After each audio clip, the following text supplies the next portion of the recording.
அப்படின்னு பிரார்த்தனை பண்றது வேதம். அதே மாதிரி எங்க நாட்டு ஆஸ்மின் ராஷ்ட்ரே ராஜன்ய ரிஷப்ய சூரோ மகாரதோ ஜாயதா நித்யாஹ, எங்க நாட்டுல இருக்கக்கூடிய சோல்ஜர்ஸ் யாருண்டோ, வீரர்கள் யாருண்டோ, எங்க நாட்டு பிரஜைகள் யாருண்டோ எல்லோரும் வீரம் மிக்கவர்களாக பிறக்கணும். இஷப்யா நன்னா ஆயுதங்களை கையாளக்கூடிய திறன் உடையவர்களாக பிறக்கணும். சூரர்களாக ஆயுதத்தை கையாள தெரிஞ்சா மட்டும் போராது, யுத்தம்னு வந்தா தைரியமா போய் நிக்கிற அந்த ஒரு பராக்கிரமம் இருக்கணும். சூரர்களாக குழந்தையெல்லாம் பிறக்கணும் எங்க நாட்டுல. மகாரதா, மகாரதன் அப்படின்னு சொன்னா ஆயிரக்கணக்கான வீரர்களை வழி நடத்தக்கூடிய கமாண்டர் யாருண்டோ அவனுக்கு மகாரதன் அப்படின்னு சம்ஸ்கிருதத்துல பெயர். அந்த குவாலிட்டியோட ஒருத்தரும் இருக்கணும் அப்படின்னு பிரார்த்தனை.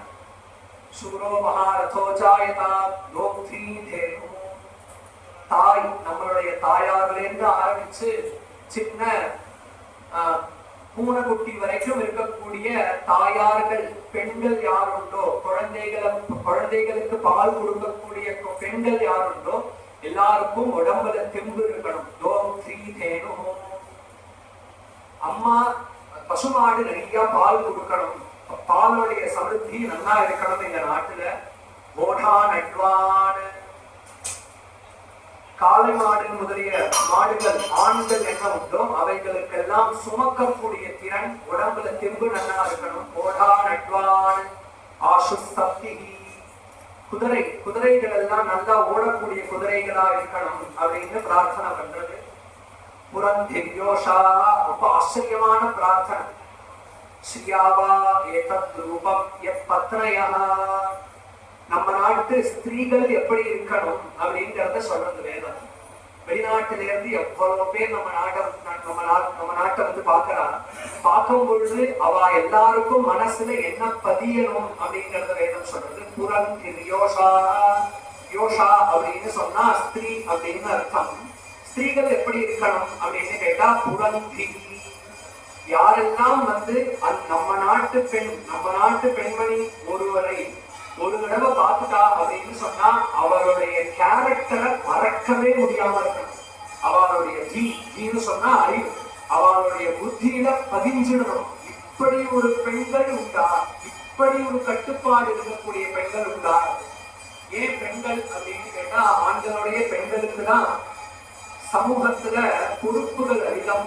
அவாதான் குழந்தைகளை வளர்க்கிறா, அடுத்த ஃபியூச்சரை தயாரிக்கக்கூடியவா, உண்டு பண்ணக்கூடியவா இவாதான். அம்மா என்ன பவுண்டேஷன் குழந்தைக்கு போடுறாலோ அதுதான் வந்து நிற்கும். அப்போ நம்மளுடைய எதிர்காலமே பெண்கள் கையில தான் இருக்கு அப்படிங்கிறச்சே அந்த பெண்களுக்கு கேரக்டர், அவளுடைய குணம் ரொம்ப நல்லா இருக்கணும். அந்த குணம் எப்படி இருக்கணும்னு கேட்டா நம்ம நாட்டு அல்லாதவர்கள் அல்லது வேற தேசத்தினர் வந்து நம் நாட்டு பெண்களை பார்த்தான்னு சொன்னா அவளுடைய குணத்தை மறக்கவே முடியாம இருக்கணும். அப்பேற்பட்ட குணவதிகளாக இருக்கணும். புரந்திரியோஷா ஜிஷ்ணோரேஷ்டாக, நம்ம நாட்டு வீரர்கள் ஒரு போர் அப்படின்னு கிளம்பினா ஜெயத்தோட மட்டும்தான் வரணும். தோல்வி அப்படிங்கிறது நம்ம நாட்டுக்கு இருக்கவே கூடாது. ஜிஷ்ணோரேஷ்டாக சபையோயுமாக, ஒரு சபை ஒரு கூட்டம் அப்படின்னு சொன்னா அதுல இளைஞர்கள் அதிகமா இருக்கணும் அப்படின்னு சொல்றாங்க. இப்போ எல்லாருமே நம்ம எந்த கூட்டம் எந்த ஒரு சத்சங்கம் பார்த்தாலுமே அநேகமா எல்லாரும் வயசானவர்களா இருப்பாங்க. இருந்தாலும் வந்து அதுக்கு காரணம் குழந்தைகளுக்கு இன்னைக்கு இருக்கக்கூடிய படிப்பு, இன்னைக்கு இருக்கக்கூடிய அந்த ஸ்ட்ரக்சருக்கு அவளால மூச்சே விட முடியல குழந்தைனால. குழந்தையும் சொல்லி இது இல்லை, ஆனா இதெல்லாம் மாறணும். சுவாமி கிட்ட பிரார்த்தனை பண்றோம், மாறணும்.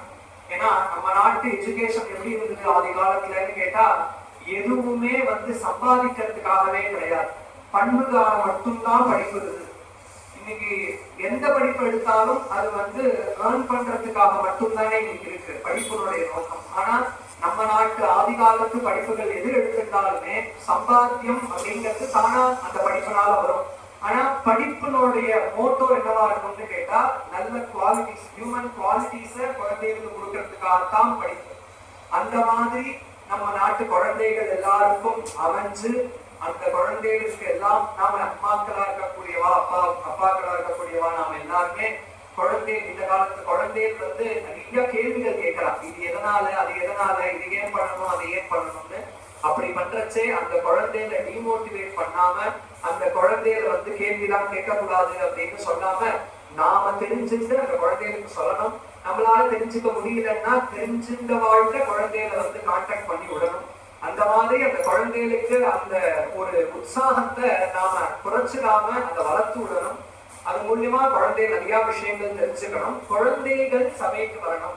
ஒரு கச்சேரி அல்லது ஒரு சத்சங்கம், ஒரு பஜனை, ஒரு உபன்யாசம் அல்லது ஒரு பாராயணம்னா இளைஞர்களா நிரம்பி இருக்கணும் அந்த கூட்டம் அப்படின்னு வேத பிரார்த்தனை பண்றது. சபேயோ யுவா ஆசேதமானஸ்ய வீரோஜாயதாம்.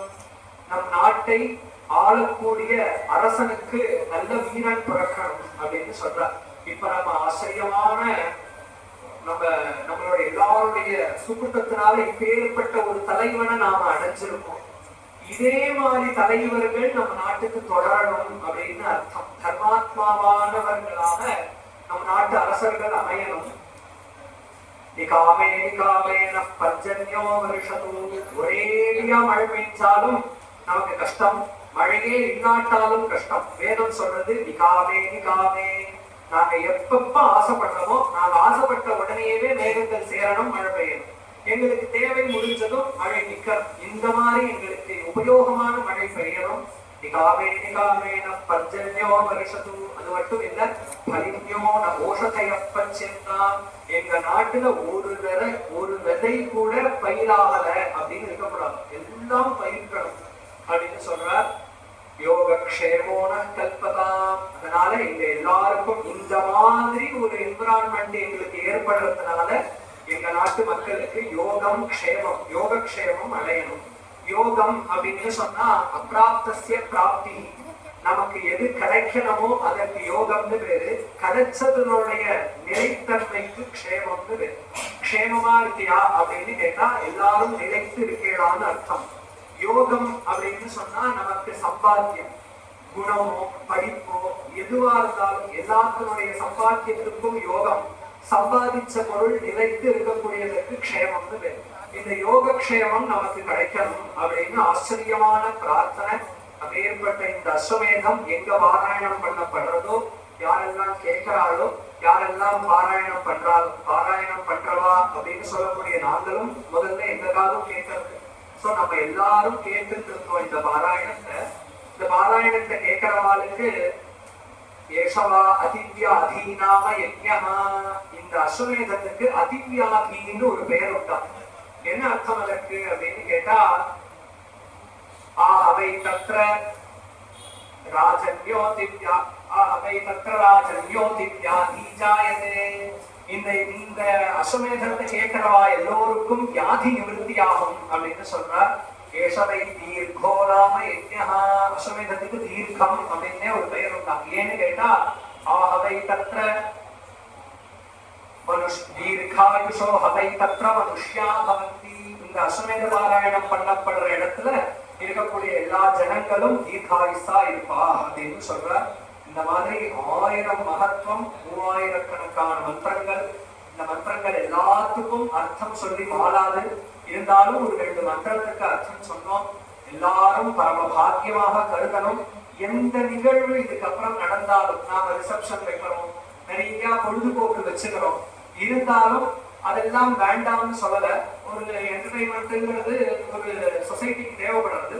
இருந்தாலும் இந்த மாதிரி ஒரு பாராயணம் அல்லது இந்த மாதிரி ஒரு மந்திரார்த்தங்களை தெரிஞ்சுக்கிறது அப்படிங்கிறத அவசியம் நாம எல்லாம் வச்சுக்கணும். ஏன்னா நமக்கு முன்னாடி ஜெனரேஷன் அவளுக்கு இல்லாத ஒரு லாபம், அவளுக்கு இல்லாத ஒரு விசேஷம் நமக்கு என்ன கிடைச்சிருக்கு அப்படின்னு சொன்னா, ஏதோ ஒரு இடத்துல சத்சங்கம் நடந்தா கூட அதை எல்லாரும் கேட்கிற அளவுக்கு ஒரு சிஸ்டம் இப்ப கிரியேட் ஆயிருக்கு. நாம எல்லாரும் சோசியல் மீடியா மூலியமா எங்க நடந்தாலும் அதை கேட்கறதுக்கு நமக்கு வாய்ப்பு இருக்கு. அப்படி இருக்கும் பொழுது கட்டாயமா நடக்கிறது அப்படிங்கறத வச்சிருந்தோம் அப்படின்னா, நாமும் ஏதோ ஒரு கூடலுக்கு வந்தோம் போனோம் இல்லாம நாமளும் நம்மளை எஜுகேட் பண்ணிக்கலாம். அதே சமயம் நமக்கு ஒரு நல்ல விஷயத்தை தெரிஞ்சுட்டோம் அப்படிங்கிற ஒரு திருப்தியும் இருக்கும். அதனால அவசியம் இந்த மாதிரி காரியக்கிரமங்கள்லாம் நடக்கணும். மேலும் மேலும் எல்லாரும் க்ஷேமமா இருக்கணும். நம்ம எல்லாருடைய ஒரே பிரார்த்தனை, இந்த குழந்தை மூலம் கொடுக்கக்கூடிய குழந்தை எல்லாருடைய ஆசீர்வாதத்தினாலையும் வேதமாதாவுடைய ஆசீர்வாதத்தினாலையும் ரங்கநாதனுடைய பரிபூர்ண கிருப்பையினால அந்த குழந்தை க்ஷேமமா இருந்து மேலும் மேலும் உத்தரம் விருத்தியாகணும் அப்படின்னு பிரார்த்தனை பண்ணிட்டு பூர்த்தி பண்ணாங்க.